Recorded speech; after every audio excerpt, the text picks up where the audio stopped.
من سعید نصرتالله عطویچ جیانی سعید عبدالله نوری اطرافی نام من بعضی آوازها پخش شده است که گویا که من از جانب مقامات دستگیر شده باشم. چند روز پیشتر از بالای بام اداره که من اونجا کار میکنم در چند بیرقی دیش یا ایگیل یافتن و او آدمی که این کار کردگی او را هم پیدا کردن. البته برای فهمیدن ما یک روز پرسجو شدیم. خلاص بعد او آزاد ما گشته شدم. حاضر در مسجد گوگل نماز خونی اومدم.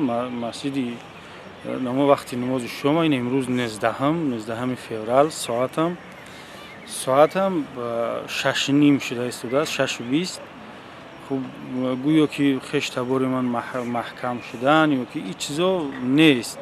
البته برای تفتیش ما گفتم که یکم روز پرسیدن معین کردن. وقتی که معین شد دیگه خلاص ما از اون روز آزاد گشته شدیم که تفتیشات ادامه دارد. او آدم هم یافتن، پیدا کردن. آدم کی بود او را هم پیدا کردن که الحمدلله تنجم آرامیم، یگان وای نداریم، یگان مشکلی نداریم.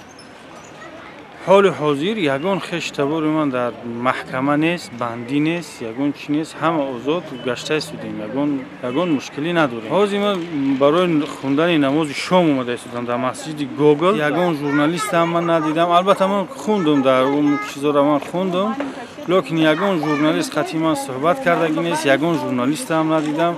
این چیزا اساس ندارم.